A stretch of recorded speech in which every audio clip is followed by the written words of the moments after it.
get to the deep and the nitty gritty of what hashtag IMOMSOHARD's all about.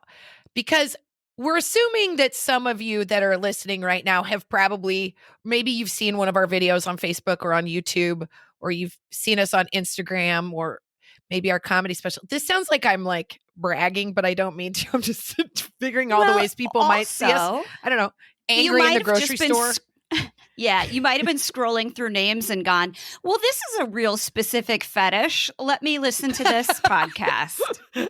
It's not. You're going to be so disappointed. And if you came here with a boner, it's going to go away fast, sir. Hey, you don't know that. We both have these very nasally Midwest voices. Midwestern voices. Start a party, if you know what I mean, a party in your pants. But what we're here to tell you about is how this podcast sort of came to be. And it's a story that lasts about 4.5 years, but we're going to, for the sake of a podcast, we're going to try to shorten it. Squeeze it into like 40 minutes, see what happens. Yeah, we're going to do what I do into my jeans and refuse to go up a size and just try to fit everything into what I currently own. Absolutely. We'll be tucking the butt of this story into the back of this podcast to try and get it to fit. So let's start at the beginning. I'm Kristin. I'm Jen, and we're IMOMSOHARD. That's right. And we started a web series on Facebook about 4.5 years ago. And the whole jumping off point was Jen and I were very good friends. We had been friends we're still unsure what the timeline is because we're both from Nebraska, but we did not meet in Nebraska. So when we met out here, we were like, well, we should just add like 8 years onto our friendship. So we don't know if we've been friends for 30 years or 13 years. It feels like a lifetime. But we started this as very good friends. Out here, by the way, is Los Angeles. That's where this podcast is coming to you from. And for the next few weeks, from our safely socially distanced homes. And we're looking at each other over Zoom. But one day, we'll get to be back in the same room. And I have to say that the last 2 months, 10 weeks, whatever it's been since we've seen each other, is the longest we've been apart since we've known each other, probably. Ever. Yeah. I mean, ever. We call each other, our husbands refer to us as wives to each other. Where's your wife? Where's your wife? You tend to get along better with my husband. No, I'm just kidding. You laugh at my husband's jokes too, which is really great. It takes a load off for me. We help each other. Yeah, we help each other out. I'm like, Britt, I understand why you repeat a story. I get it. I do the same thing. I get it. If it's good, you want to milk it. That's what I'll listen to it. I've listened to my husband's jokes. I know my husband's one-liners now for when he sees a movie. I was watching The Hours and he goes, you should just call it The Days. And I'm like, I've heard that 47,000 times. Holds up. But we digress. So I bet it's good to talk about the husbands because they've been along for the ride with this the whole time and help us with the podcast, with the videos, with the live show, with the book. I mean, name it. They have been helping us the whole time. Sometimes we started off as legit friends. People want to know. So we're friends and both of us have a background in writing and comedy and performing. But we really hit it off because we were like, well, there's another Midwestern girl who likes to drink and swear and drink and swear and exactly make dips that are light beige, delicious, and packed full of 4,000 calories in one serving. It's almost like if people need to gain weight, they should be our friends because that's what we bring to the table is something that actually breaks a table. Anyway, we bring multiple things to the table. They're all dips. Bring multiple. Yeah, they're all dips. They're all bread based. It's fantastic. So obviously we're very good friends. We've been friends for a really long time. We're doing comedy stuff. We're living in LA. It's a grind. It's a hard town. We both had kids. And we weren't spring chickens. And all of a sudden, I have a son. At the time, he's 4. Jen and I are both, she's having Dashiell. I'm having Eleanor. And then Jen goes on to have Delilah. And in this time, you think to yourself oh, the shot at anything happening in Los Angeles are over because not only am I 25 or 30 pounds over what I was before, and Hollywood clearly cares about that. I'm 40. So like at that point, I remember right before we did our first video, I thought to myself, I got to figure out what I'm going to do because I don't know how much more I can take in this town. The myth about Hollywood, you need to be really like thin and young and pretty to be successful, is not a myth. There's not a lot of charm and being good at math that will get you ahead in the acting world. But that's why I think we're so proud of what happened, because I think the two of us got together, and I remember this one very important night that Jen and her husband and her kids came over, and I had the wine already poured, and Jen walked in and she was wearing a fedora. And so I knew that meant she had not done her hair in many a week. And she instantly started crying. We sent the husbands outside and the kids outside, and we started crying and laughing and crying and laughing about this mom game, because we felt like it was like nobody told you the real deal. Nobody told you how your life would change so dramatically after having kids, and that a lot of it was kind of painful and isolating and terrifying, and you feel like you suck at it all the time. Yeah, well, at the moment it was all like happening or like coming to a head, is that Kristin had one and she had her second and I had my first 5 weeks apart. And then I was like, "Oh, this baby thing is hard." And then 2 years later I had my second, Delilah, and the shit really hit the fan cuz I was not functioning well as a human being. And so I asked Kristin, I was like, why didn't you tell me this? And she's like, I don't know, man. I was busy. I had like 2 kids. I don't know. I'm in the shit too. I don't have it figured out. My son's using the F-bomb at school. I'm nobody's gift. Kristin and I were so lucky because we found each other funny. We always cracked each other up as friends, and then somehow managed to, when we were saying like, oh, I didn't realize how like less of a human or irrelevant or that I could never get back into the game, I felt like just after having a baby. And Kristin would tell me how she had peed in a diaper on the freeway or something. Or I would say to you, stop being a crazy woman, because you were like, I have, Delilah's already 6 weeks. Should I be working out? I'm like, God, no.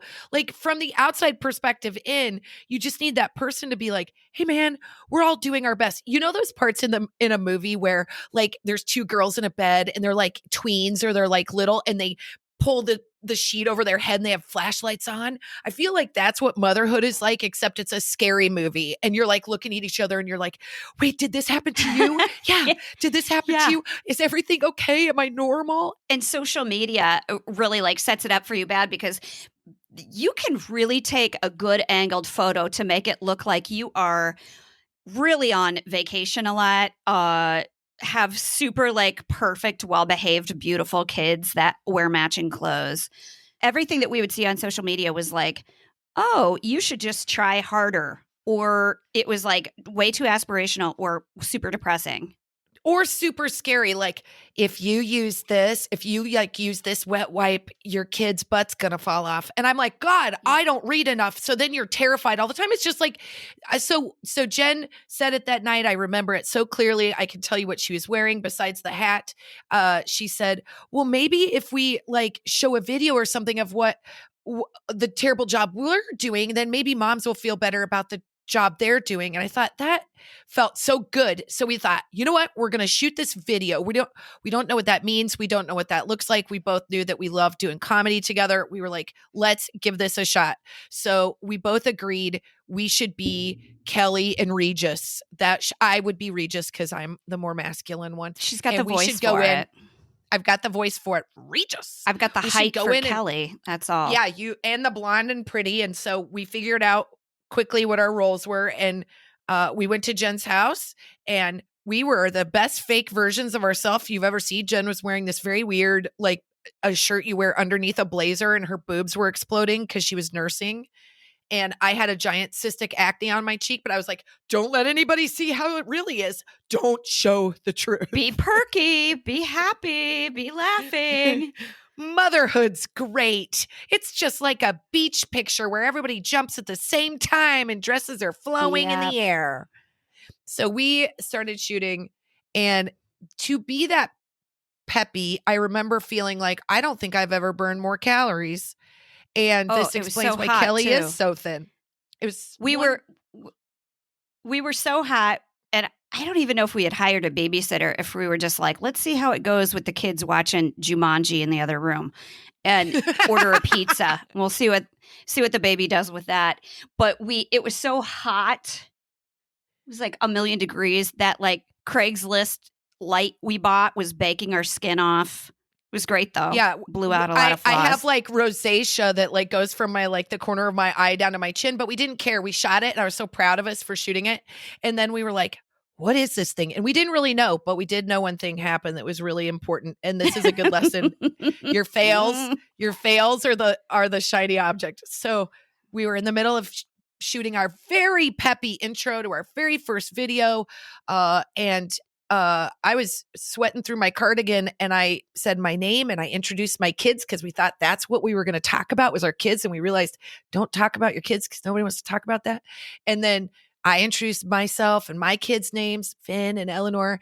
And then Jen was sitting next to me and she introduced herself and she said, my kids are Dashiell. And then she just like went cold and I saw her face and she had fully forgotten Delilah's name. And I was like, horrified, and it was wonderful. It was like a joy I had never experienced before. Like your pain was such a delightful moment. You laughed so hard at me, and I don't know. We can post the video. We can put it on Instagram and Facebook to show everybody because we liked it so much. But did you even like back me up and remind me what her name was, or did I finally come to it? I made fun of you about it first, but I had fully peed through my pants, so I didn't stand up for the next hour because I didn't want anyone to. I mean, not like a little dribble, like when people are like, "Oh, I tinkled." Like I full like pelvic floor lost my shit. It was like a Santa Claus laugh.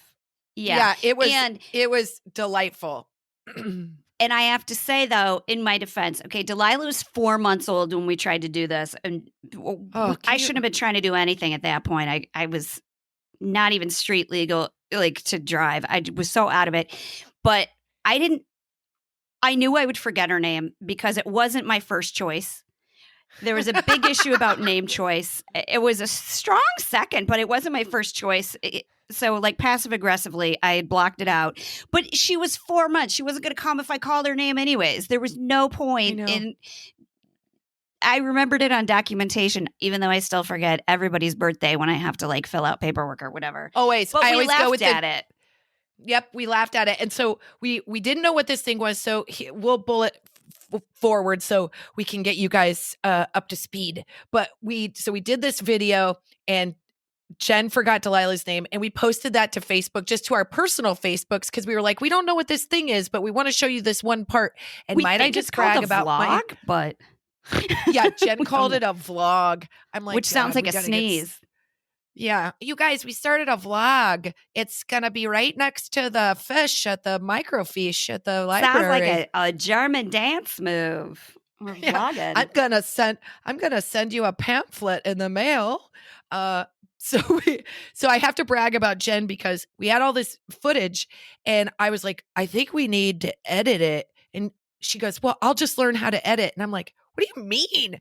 So she went and took literally watched tutorials on YouTube and learned how to edit our videos on iTunes or on iMovie. Meanwhile, I'm thinking to myself, well, she did that. I should probably do that, right? I could not have hated something more. So I very quickly said, I'll just be our business person and do all the posting and do all the, I don't want to, please don't make me edit. And thank God, we'd be dead. We would not be here. You'll find out if you listen. Hopefully you will subscribe to the I'm Mom So Hard podcast. But Kristin has 4 screens going in her head at one time. I only have one going, and it's usually like antique glassware. So we have very distinctly different speeds. Well, that's good. It ended up working out well. So we posted that first video, and as just sort of to see, like, let's just see what happens. Like, what do we care? So we put it on our individual Facebooks, and all of a sudden we had like 5,000 followers or 5,000 views or something. And we were like, we don't know all these people. I have a lot of cousins, even but combined, this math doesn't work out. Yeah. This is more than my birth announcement. So then we made a Facebook page and we started posting videos, and we did the sexy ones right off the top, which were like hemorrhoids, Spanx, body hair. I don't know, whatever you want to call a boner kids wiping killer. Boogers on your shirt. Breastfeeding in front of 7th graders on accident. Like, name the follies of motherhood, and that's what we talked about. What we were really trying to do is just really solidify our place in Hollywood as love interest, sex symbols. Yeah. Anybody that would be on the cover of Sports Illustrated swimsuit models. For sure. I got to say, though, too, is that we both were like,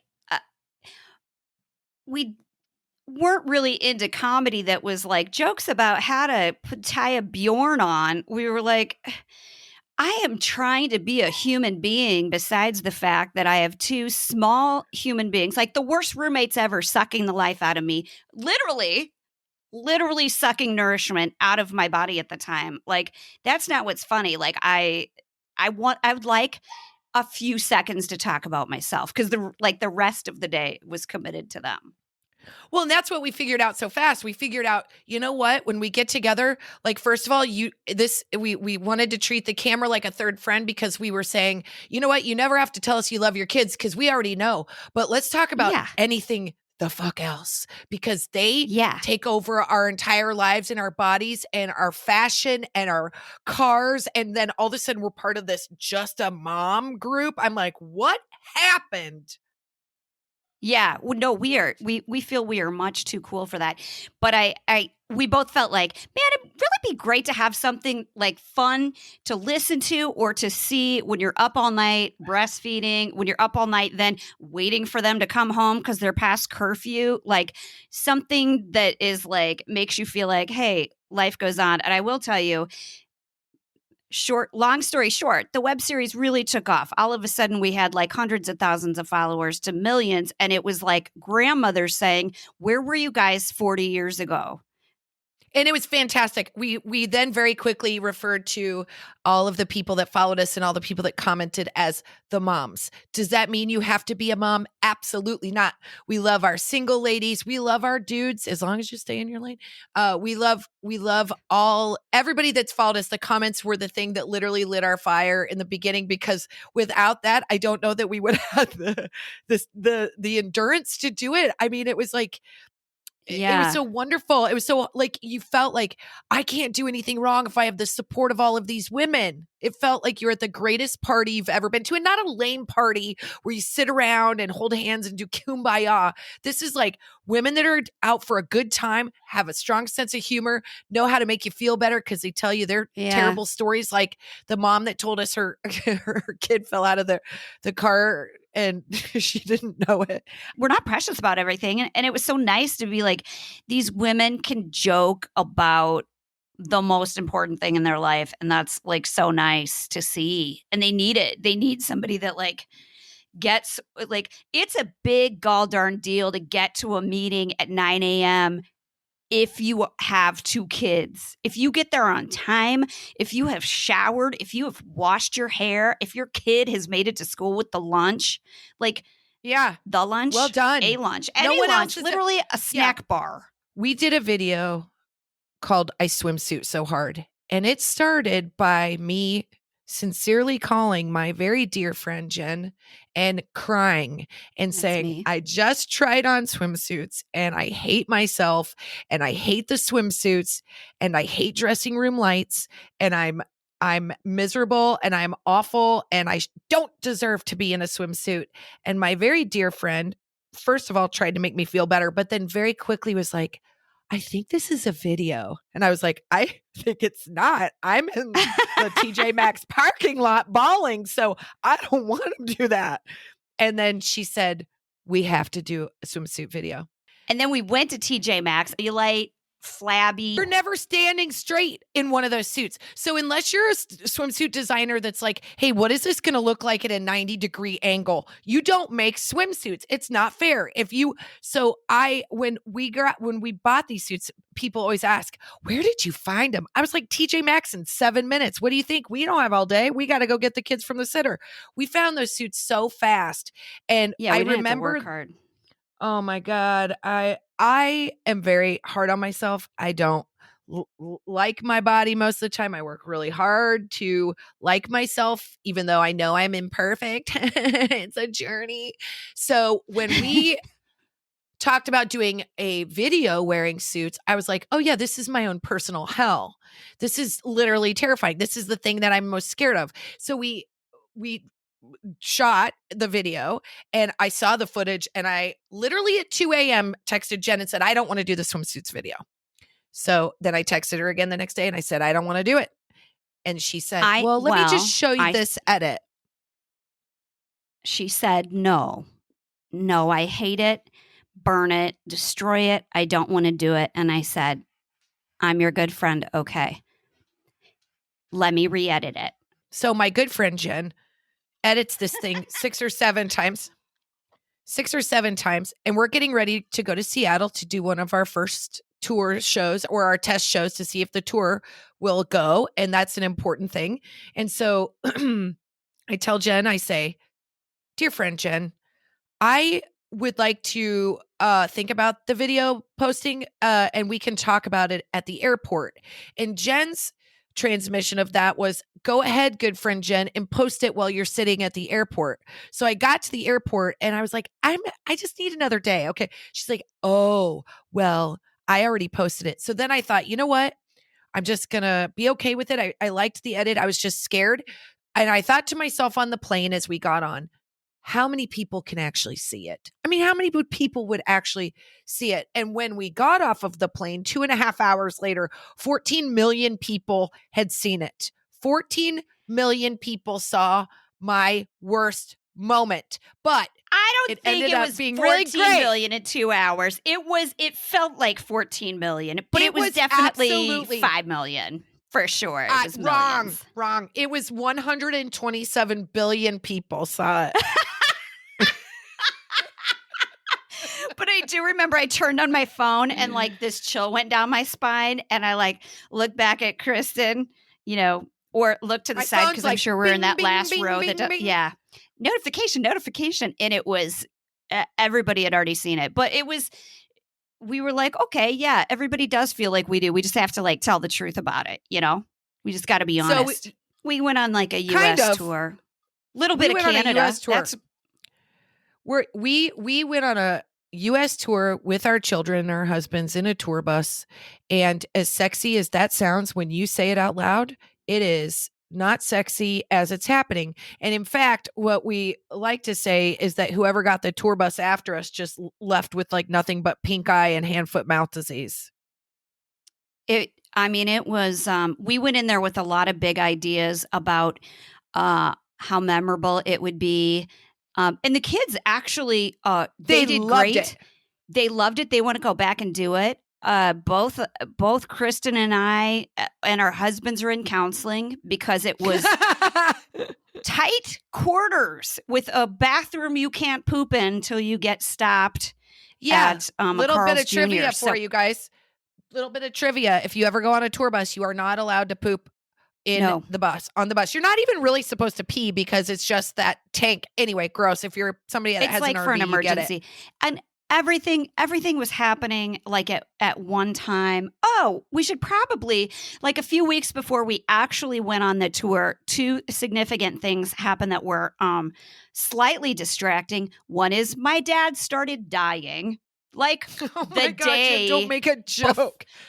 Well, it's that's life, man. That's true. what happens. Like for a mom, like nothing stops for you because you've got other plans going. Like, and I love him. Like we can talk for days about it if you want to. God love him, but the timing could not have been worse. And we had gotten this deal to develop a show with Warner Brothers, which was a dream come true, and so much work. It was so much work, and to be on the road and a small moving camper van with people you used to like and really don't need to be around for, like we, as much as we love each other, I love my husband, but I was like, you need to get out of my face. Like both of us were. It was literally like, we're going to hunker down. We're going to do the job. We're going to get 2 hours a night where we get to go to a great party and have the best time ever. And then after that, it's going to feel like somebody punched you in the face. And then we're going to get on a bus and go to the next city and we're going to do it all over again. And at the end of it, we're going to feel like we're tough as fucking nails, because you're tough as nails when you come out of something like that. But it was that was a tough time because you were going through so much with your dad. And at the same time, equally, we got to do this great thing, which we don't talk about ever because we don't get to show the product. But this wonderful woman named Danielle Stotdyke with Rob Thomas's company at Warner Brothers wanted to make what we did it from My Mom So Hard into a TV show. And we were really on board for it. And we got to shoot like a $4 million pilot with CBS that didn't go. So it will never see the light of day, except I have a copy on my computer and someday I'm going to leak it. And I don't give a shit. Someday. We'll it's watermarked. Some days when it's all Mad Max and there's no attorneys to sue us, we'll let you guys see it. It's such a long process. But basically the short end of it is we got to turn what we were doing in I Mom So Hard into a pilot. And we got the news. And I was trying to call Jen and she was in frickin' Mars. And I was like, what the actual F? I was up still. You guys, I go to bed at 9 p.m. So for me to be up that late, it's going to be a shit show for everybody else the next day. I was so angry. So I'm happy and angry and trying to figure out how we're going to be on this tour bus and all this stuff. And it was such a good problem to have. And yes, just to answer your question, I was still crapping the whole time, not losing a single pound. It was very important for us at the very beginning to maintain consistently doing a video a week. It was something we took very seriously. It was something we didn't it became something like if we didn't post on the day, on the hour, we felt like we were behind. And we did that for like 62 videos in a row. We probably should have kept doing that, but it's impossible to maintain with just it's just us, you guys. It really. I'm certain I was getting a pap smear at one time and I was like, maybe cut out that second line of the third I know 1000%. deal. You were. So can I say at this point, there's a big break in the story and I'm going to tell you guys because this becomes an important through line. It's not me crapping. It is actually sexy. So at this point, I take a swing at figuring out Instagram, except I don't know how to do Instagram. So at one point, Jen and I have this little chat about how we think this guy, Jason Momoa, you guys. Yeah, Jason Momoa, we think, wow, he's really sexy. He's like on Game of Thrones. By the way, I was 3 years behind Game of Thrones when it came out because I did not watch it until Eleanor was born. So we both were late to Game of Thrones. We didn't know that anybody had noticed what we were noticing, which is that Jason Momoa. Like, have you guys seen this guy named Jason Momoa? And they're like, yeah, like 2 years ago. And we're like, whatever. So we did a video. There's a lot of seasons and we're very busy. So we watch what's important. And we watched that season over and over and over and over. And every time my husband got lucky in 2013, it was because of Game of Thrones. I don't remember the exact chronology, and the exact chronology doesn't matter. Although I will tell you it happened at some point in the last 4 years. And this particular story about Jason Momoa really stands out in my head because it was oddly embarrassing and devastating. Oh, it's the most devastating. But we got to first tell how we can even say that we have a relationship with Jason Momoa at all, because that sounds like we're dating and that sounds sexy. It's fun to say that, but it's not. It's not true. Okay. It's not true at all. But here's what happened. The short version is we did a video about Jason Momoa and all we did was trolled his Instagram. And I was so bad at Instagram that I didn't see that cool guy literally left a comment that was like a paragraph long on our first post. And I never play it cool. It's been a problem. And because I didn't know how to do Instagram, I didn't check it for like 16 weeks. No shit, real truth, 16 weeks. And a mom on Facebook messaged us and said, I don't know if you guys saw it, but Jason Momoa fully commented on and then I started bawling, and then I called Jen, and I couldn't breathe. I wasn't making started sense. fully masturbating. Yeah, it was like I was. Yeah, I didn't have enough hands. I was crying and trying to like hump my pillow and talk to Jen. It was too much. That's not true, but it was very exciting because exciting. We're not as core demo. We're not as like it's an MMA crowd or like a porn star kind of crowd. And the fact that it was these two 40-year-old moms, that's not true. We're 27. The fact that it was these two moms geeking out over him and that he would take the time to message us, we were like, that's awesome. Yes. And he was, so from then on, he followed us on Instagram. He posted stuff. I mean, he's like been our hero, so much so that as our audience grew and we made him our hero on our tour, I will DM him if I have too much Ambien. He is nice and likes our pictures. And sometimes we share an Instagram, so he doesn't know who's messaging him. And I always say that blonde is crazy and it's Fully the brunette. Yeah, I know. I think he knows. In fact, I just slurped my drink. So, when you were talking about Jason Momoa, I went like, let me drink. You're like let me get a sip. Let me get a sip. He's a tall drink of water. So Jason has been very good to us, and we don't know him. Just so you know, we don't know him. We just want to know him. And well, I just want to have a conversation with him and not him biblically. Not wear his shirt. Listen. We're no match for Lisa Bonet in any regard. I love her equally. I love him because he loves her. I love them together. I'm sure that they're like the sexiest couple you've ever met, and I'm just going to be the weirdo eating popcorn watching, but I don't care. Don't ask me who you think is the more tender lover between the two, because I will tell you the truth. What do you think? And I believe it to be Lisa Bonet. I think so. I think she's... I'm gonna lose track if we start talking about this. I'm gonna go down back a road on track. I can't come back. Track. Okay, so anyway, so we get this comment on Instagram. It leads to this really fun back and forth. So much so that the fancy people at Aquaman reach out to us about 27 hours before the opening of Aquaman, and they say, "Would you like to do a screening for the ladies of your page free, but we cannot guarantee that they will get in. We are going to make it the busiest part of Los Angeles at the worst time of day, 5 p.m. And we cannot guarantee that Jason Momoa will show up, but we want to tell you this, and you can't tell anybody. He is going to show up." So and basically what they said is, you've got 20 hours. Like this is the makings of a great like adventures in babysitting movie where they're like, you've got 20 hours to get 450 moms who need babysitters to brave LA rush hour traffic and to find parking at the Grove, which is a solid $18 if it's a penny. Get their girls and get their BT dubs they might not get in. And we couldn't say anything about the fact that Jason Momoa might be coming, which was 1,000,000,000% the reason that we wanted to do it.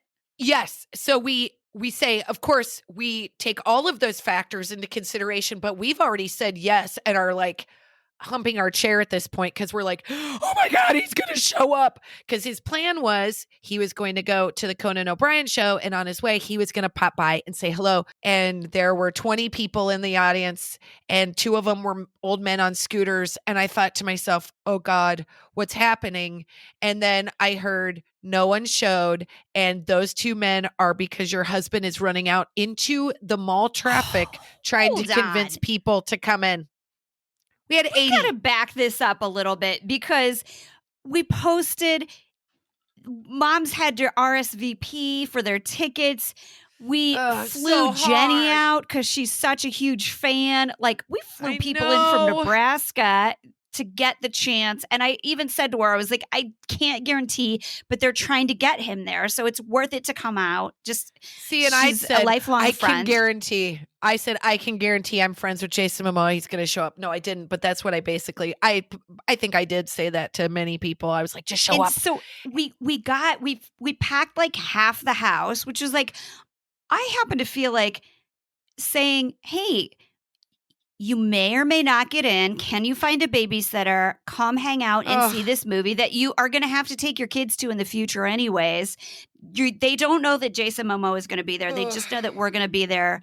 We're not going to do like a whole show. So it was like, I mean, it was so hard. So because the theater wasn't full while we're like meeting all the moms and doing photos and stuff like that, somebody came up to us. Some like intern, I can freak out. It was so embarrassing. It goes, he's not coming. Hey, by the way, so they just called Jason. He's not coming. And Kristin was like, he's not, like her lip was shaking, but not in that like upset and the like, no, she's going to fight someone. She's going to break off a bottle and stab somebody right now. Yeah. She was so mad that we had to like clear the area before, like, because we were like, wait, we got all these people here. Like, yeah, the thing I was frustrated with, I mean, besides all of it, is that like we had just everything working against us. And I was mad at my own like confidence. I was like, we can make it work. We'll do just be, instead of like we gave up tickets to go to the actual premiere to put this together.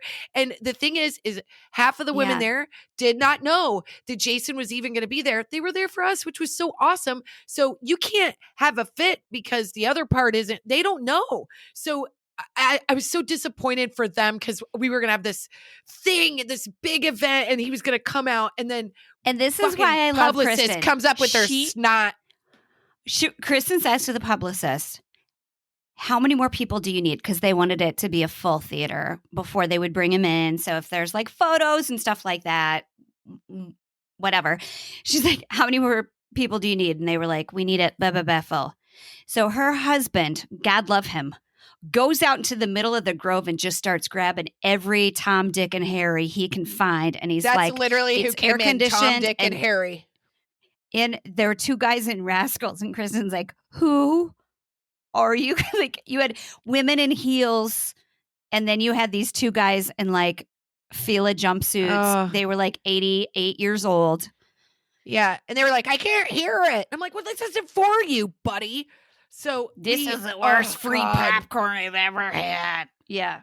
That was hard. That was, it sounds like such a bougie, weird thing to complain about, but it felt like such a letdown because we had worked so hard and he was so great and he's been so nice to us. And then for him to know that like we didn't deliver, but also I keep telling myself like, we have moms. We're looking out for them. And the moms cannot leave their kid at 5 p.m. to go against traffic, whatever. It doesn't even matter. I'm like, so I'm mad about it when I think. So then I just drank a lot and wanted to fist fight that publicist.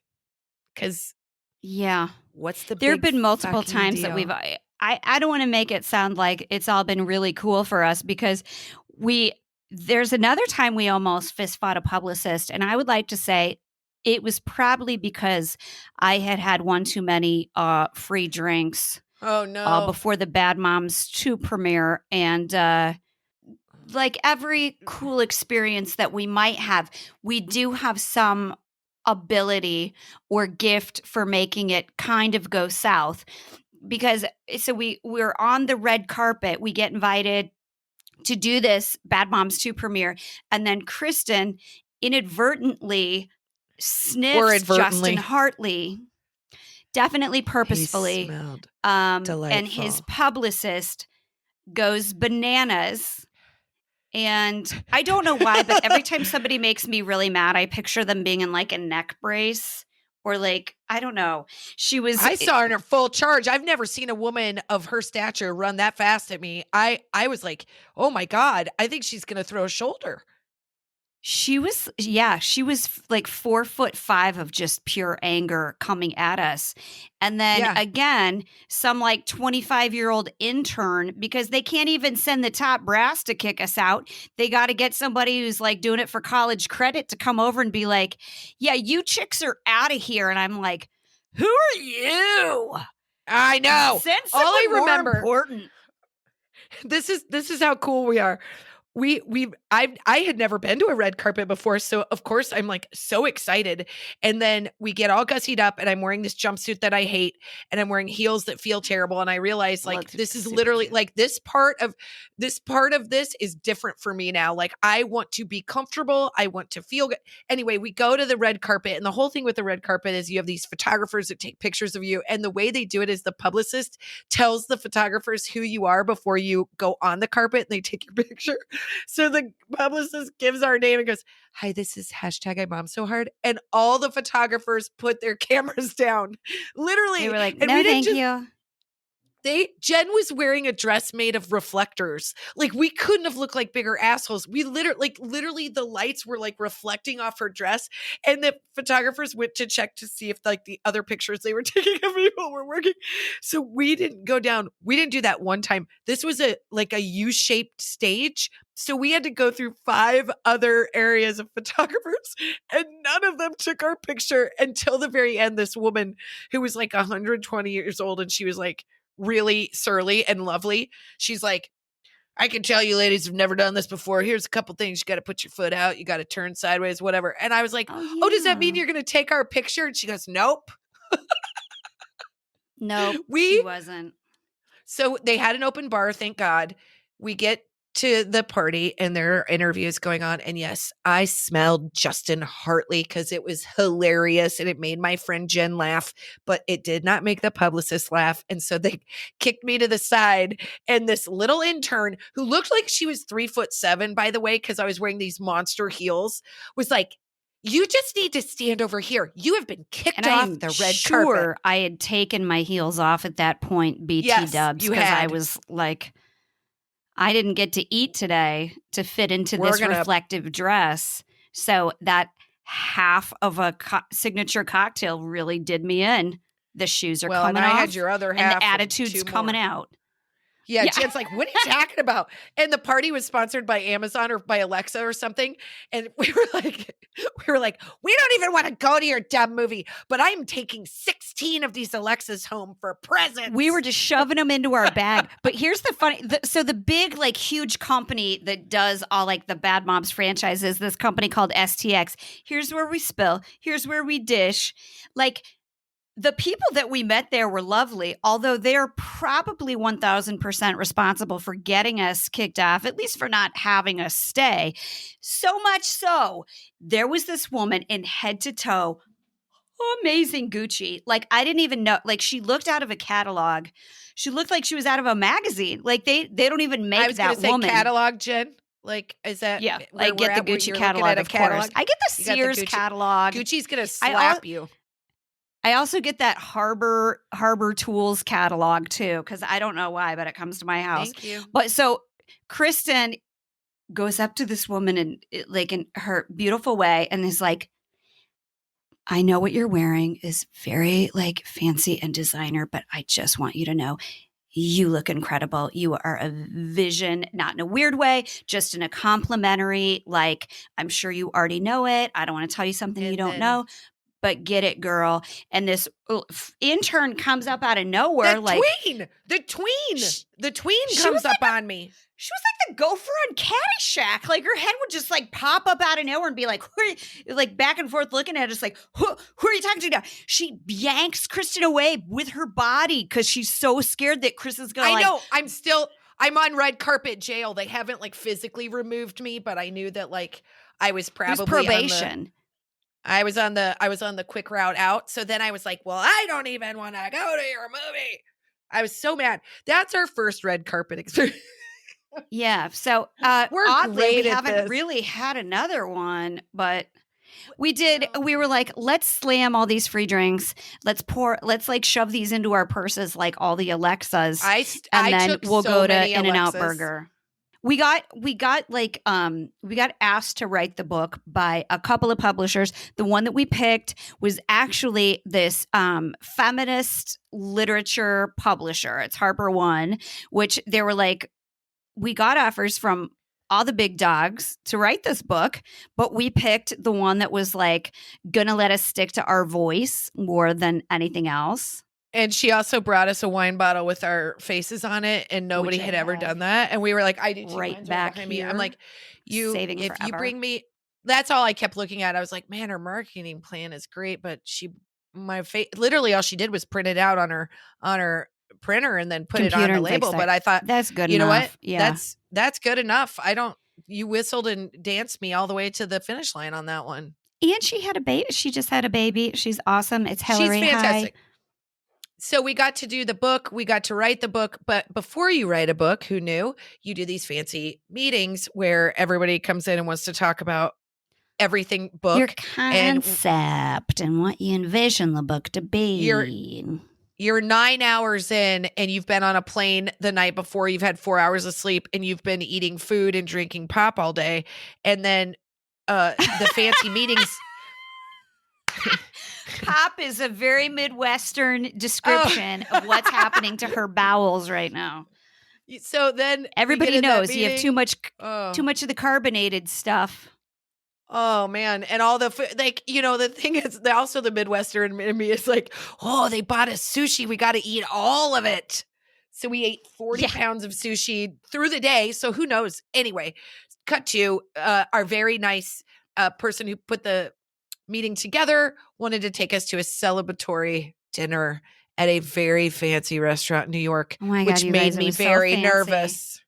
It was she had been nervous all day. She had been nervous all day, and also, you can take the girl out of the country, but you cannot take the country out of the girl. Like Kristin gets to New York, and she's like, "Oh man, we're in the big city." It's like it is. It's delightfully overwhelming for you. It's so exciting. Like it really is. It was like. Do I have to remind you of what that trip entailed? Do I have to remind you of what happened during that trip? That's when I took the fake Uber. I just remembered. Oh God, yeah. That's when she just some guy gave her a ride home from the airport because it's so wonderful. I thought I was going to be in the back of a car. That's the only wonderful part about it. But we're in this like tiny boutique French restaurant with like all these like fancy people to celebrate. And I mean, there's like 10 tables, 12 tables in it. And they're ordering everything. Like, what do you want? What do you want? Literally, they ordered everything except for things I like to eat. So I had like a plate of French fries and 4 bottles of very nice wine. Because I'm not a fool. I'm going to drink it if it's in front of me, especially when it costs that much money. I'm just seeing dollar signs. I'm drinking dollar signs, you guys. That's it. Yes. And Kristin's tummy is upset. And unfortunately, because she's excited. That's what happens to her belly. She gets excited and her belly's very reactive. And the bathroom in this chic boutique-y restaurant is like a urinal next to our table. It was like a dressing room. Was there a curtain, Kristin? There was not even that. No, it was a barn door. It was a barn door. And I remember thinking, I can see Jen from here. I can see Jen through the crack of the barn door. And there's no fan. It felt like no fan. It's nothing but an echo chamber in there. It literally looks like an outhouse in the middle of this chic restaurant that they chose to do because that's kitschy. I'm like, oh God, this is going to happen. And I'm in the middle of this fancy French restaurant. And like, I feel like the second it started happening, like Bird, the guy we were with, like bang, was like chinging his wine glass to give a toast. I want to do a toast. Like, where's Kristin? I'm like, she's in the restroom. It'll just be a second. Let's wait for. And then there's this like line of stockbrokers behind us that just like there's only one. They're like asking the maitre d', is there one in the back? Can we even like the chef's bathroom? We'll go into wherever the wait staff goes, but it's this tiny like brick. I don't know what it used to be, like a bootlegging. I don't know place. It was so terrible. I exploded like I was a Datsun. I don't know. It was just like all of my. It made everything the sound I needed of happened. A Datsun. Yeah. Oh, it was terrible. And I came out and I was like, Jen, my pants are unbuttoned. I'm so uncomfortable. I don't know what to do. And then she's like, we got to get out of here. So then we went out and I was like, can we just go to a bar and get like a regular beer? We did. But I want to say, I did my best, Kristin. So we're so close to this bathroom, and I had an idea what was happening in there. So I did so much fake coughing and like I was like, and I would do like, if anybody would say like, sure, we'd like more bread. And I'd be like, like just trying to like cover the cacophonous sound that was coming from this bathroom, you guys. And I was like, we need to get away from these people. Ugh. We just need to have some like Miller Lights, Coors Lights. We just need some shitty beer and to like put this facade down for a little bit. Like it was. And by the way, I went to the bathroom fries. in the pub we went to, and it was like, it was giant and it was perfectly soundproof. I'm like, what is it with that French place? Like they need to hear you like losing your mind. It's a fatty cuisine. I can't be the only one. So it was your first entree into duck. Who knew that it was going to go through your system that quickly? that Dunk Kofi kicked my Kofi ass. I was like, oh shit. But then here's the thing. I've never dealt with this before. I Mom So Hard. I've never been like, I have now like Pavlovian dogged myself into shitting whenever I'm nervous. It's like, it's in it only when we do work stuff. I honestly, I don't think I have a bowel movement unless I'm nervous with I Mom So Hard. And then I'm I find it endearing. You know what? I do. And everybody poops. So we have Febreze on our rider. That's how sexy I am. It's fine. Who has a boner now? All you fetish people that were listening before. We've got Febreze, breath mints, and Super Plus tampons on our rider. It says hot as you can get. And granola bars, because we're like, we should eat something, right? Yeah. Because I need fiber or I get backed up when we're traveling. Look, she's the opposite. Listen, we've got opposite issues happening. We've got it's all bowels. It's all bowels and uteruses. So I guess the exciting wrap up is we didn't get a TV show. CBS was like, well, this was back in the day of Les Moonves. Where's that guy now? At least we're more employed than that guy is at this point, which is nice. He's got more money than we do, but come at me, Les. How are you going to hurt my career more? You said no to my dream. Fuck that guy. I think he said these chicks are too fat. We don't want this show. And then he got out. He did not. Did he? Oh God. Maybe. We don't know. This is what I imagine. It's how my brain works. No way. We made it to the thing about the pilot is we made it to the very end, and then they went with one that is currently on television now. So at least the one that beat us is on television now. What is it? The Neighborhood. Like we can't beat out Cedric the Entertainer. Right. That guy's been on the stage since he was like 8 and he's like 72. I don't know if that's right, but that guy's also legit. Like the whole, that's fine. I'm good with that. I'm fine with that one. But I do feel like we're not done yet. We're not done. We're still cooking. No. We're still making it happen. We're going to do our big plan is, well, this is what we have planned is we're going to do a movie with Jason Momoa, and we are not going to be the leads, but we are going to be the people that he has to French kiss the most. I'm totally fine. I didn't know where you were going with that, but I was like, we're going to make a porno and we're just going to watch because that sounds like a lot of work. And I don't want to disappoint the guy more. You know, life's hard for everybody. I don't need to add sadness to his life. We are going to write a kid's book. We did write a kid's book, and that's coming out. So the other heat we've got going is this podcast. How's that going? What do you guys pretty good? Chime in? I just hope that you guys know that we have just started podcasting, and Jen and I got off subject yesterday for 2 straight hours. And then we realized, that's not what we were supposed to talk about. So nobody wants to hear about our taxes. What? This has been weird, but we decided like we need to do this because we have all these things that we want to talk about, and we've been wanting to do a podcast for a really long time. And so we get to sit and like look at each other, at least by Zoom, for a while. And this is the most we've ever listen. talked about. This is the most we've ever talked about ourselves ever in our lives. Okay, I don't want to this is another one of those things that we can cut out my stammering, just so you know. Hopefully the world of technology No way, can keep do that that. in. Keep that in. Keep that in. Kristen and I talked about like things that we wanted to say, like if you didn't know us, like here's the things that we've done on this journey. Here's what we see like happening with this podcast. Because we know it's a commitment of your time and we appreciate it. We don't want to come up here and just ramble like we did the first time we tried to do it. We burnt that. That's off the table. But what was I saying? Oh, we made this list of things that we wanted to talk about.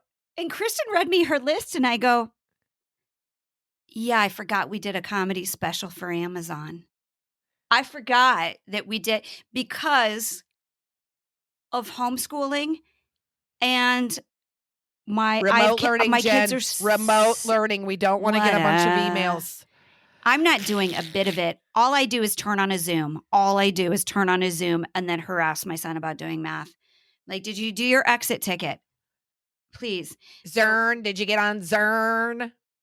Yes. So I entirely forgot about that because there was so much else like going on at that moment that like, you know, if you have kids, they eclipse your life no matter what. So we were hoping like, well, maybe this podcast is a little time to like, you can have a drink, you can sort of virtually chit chat with some friends. That's us while we chit chat with each other and like talk about the shit that's going down in our lives.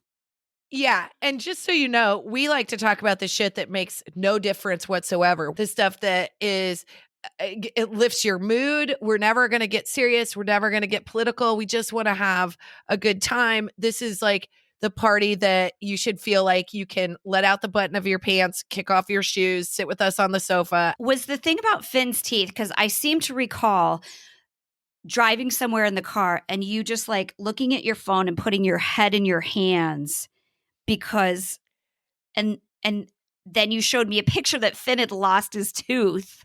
I refer to 2018 as the year I wasn't there, which isn't fair because we were doing so many cool things. But so I didn't make it into a picture with my kids in 2018. There's like 3 of me. My kids' teachers didn't really know who I was. I missed some pretty important moments, but I had a as you will, come to Jesus. And I was like, you know what? You're going to do this one thing. You get to do it. It's in the right spirit. It's for your family, but you get this 1 year to sort of get it. And I know you felt the same way, but I had 2 in school and it was like it was so brutal. And Finn just kept losing teeth everywhere we went. That was an important thing. When I was in New York, he lost a tooth. He would not lose a tooth if I was next to him. But the second we went somewhere, he'd lose a damn tooth. And all I want to do is the tooth fairy stuff. It's the stuff I live for. And you raised him so right though, that didn't he just yank one out at Subway sandwiches one day? We went to We went to San Diego as a much needed family trip when I got home because I was like, we are going to make up for lost time. And Finn had a slightly loose tooth. And I think that kid, just to show that I was there for one of them, I think he yanked it out of his mouth and it was like a gusher. And I was like, oh. And we lost the tooth. He drove home from San Diego. Yeah. I lost the actual tooth. I get one shot at it and I lost the tooth. So it was literally the most terrible I've ever felt about myself in a moment. But I also was like, you gotta live by the rules that you're putting out there. Like you got to give yourself a break. Cause I wasn't doing anything that another mom wasn't doing, that it works for a pharmaceutical company and is on the road, or we you know what I mean? We remind each other all the time. Like there has been no traveling vacuum salesman who's ever been like, oh man, I'm really missing out a lot of my kids' life. Yeah. They're like, thank God I'm not there for all that like difficult stuff. But all the like difficult stuff is like what moms live for. Yeah. We want to be a part of that. I'm telling you. I've told you this before. We've had so many incredible moments, and I'm not sure what feels better, like performing for 2,000 people or literally perfecting the best beef stew in a crock pot you've ever made in your life, and your kids eat it. You're like, there are 2 mountains that I have climbed today. Like, that's our life. It's awesome. It's awesome. 1,000%. Yeah. But I do remember that time being like, this is the most awesome thing we've ever done. I know it's great. I am super grateful. But if my son loses another tooth that I'm not there for, and then I felt the need to cut Eleanor's bangs right before, I thought I'd give her a at-home haircut. So that was bad. And every picture I saw, I was like, they look like they don't have parents. Oh, yeah. Mine, whenever I come home, they call me dad, or whoever like the babysitter has been, they call me by her name. And I'm like, do you remember when Dashiell would call you by your first name? He would call me by my first name, and he said to me, and I quote, I only see you on weekends and special occasions. And I'm like, I'm going to write that in your baby book, and then we're going to talk about it in 25 years when you can see how mean that is. Yeah. Oh, that's brutal. My husband, it was so whenever we were on the road, I was like, I need more pictures because I think your husband's really good about that. And I was like, hey, dude, like, send me pictures. And then he would send me pictures, and Eleanor would be wearing like Finn's old Texas A&M t-shirt and like her hair. I was like, pajama bottoms and like pajama bottoms. I'm like, brush her hair. I know, but dads can 1,000% do that. My husband one time texted me when we were on the road, and he was like, this teacher at the school put braids in Delilah's hair, and it was a school she didn't go to. They were dropping Dash off, and then he was going to take her to preschool, but they felt so badly about the state of this child that a teacher braided her hair. And I'm like, did they give her lunch money too and like do a Christmas present fund? Because that's what our family looks like right now, because you are not pulling it together. But isn't it interesting though? We met that actually. Our husbands do a fantastic job. They're and awesome. It's a weird thing because it's get different to go without the mommy touch though. It's different without the mommy touch. But the biggest thing is like we get to go to these parties with all these women going on tour. You go to this show, and it's probably more fun for us. We have literally the best time. But to get to that best time, you're doing planes, trains, and automobiles, and you're sleeping in different hotels. And I don't do very well with hotels. And then I get we call it the 4th day blues. Like, we have a rule where we don't travel more than 4 or 5 days, because by day 4, you just ache for them. You ache for the people that sort of treat you the worst. So like you're calling home, and they're sort of like working without you. And I'm like, hold on. Everything should be crumbling, and you guys are functional. And now I feel you guys are fine. resentful. I feel resentful. It's terrible. Yeah. It was great. Terrible and great. That's motherhood. That should be a t-shirt. I think, if I have to remember right, body hair might have been like our 3rd video we ever shot together, because I know we did some of them out of order. But I remember very clearly that was the first time we shot at night. And I went to your house, and I had a babysitter, and I went to your house, and I got a speeding ticket on the way. And I was so mad. No, I got a cell phone ticket, talking on my cell phone ticket. And I got to your house, and it wasn't even on your ear. You were speakerphoning. No, I was speakerphoning, and I got pulled over talking to my mother. I'm sure I was getting some notes about overall performance. And I get to your house, and I'm wearing this LA Rams shirt. And I remember like being near tears, and you were like, you know what? Let's not do it. Let's just have a couple glasses of wine and relax, and like, no big deal. And I was like, that sounds great. So I So that sounds great. So we have a couple glasses of wine, and then you and I were like, you know what? We're feeling good. Let's roll camera. And your husband was there. So he like got behind the camera. And I remember in your house, it was 101,000 degrees. And it was so hot. And I kept the wine stupidly in this front window where it got baked all day. And we were drinking hot wine. But my brother had like signed me up for this wine club. And it was good wine. And I was like, we're drinking it. You can just like chew it. The wine was so hot, and it was like we were drinking Sharpie. Both of us had the most, like, it was incredible wine teeth. And as we were talking, we had this other point to make. And then I came out with the fact that I had nipple hair. And I have never seen my friend Jen so mortified in a moment. And we laughed. So all I remember is if we can do this and get to a point of laughter every time, like we did in that moment, because I looked over to your husband and he was laughing so hard that I could see his shoulders shaking and we were all and sweating. He was making like a high-pitched noise. Yeah. It was that's when you but know you're on. That should be what it is. I wasn't like horrified as though like there was something disgusting about it.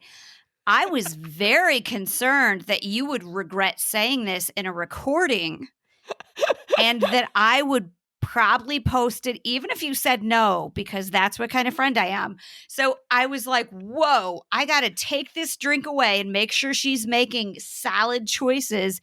And you were like, it needs to be said. I shaved my nipples. And it was off to the races. Your poor husband.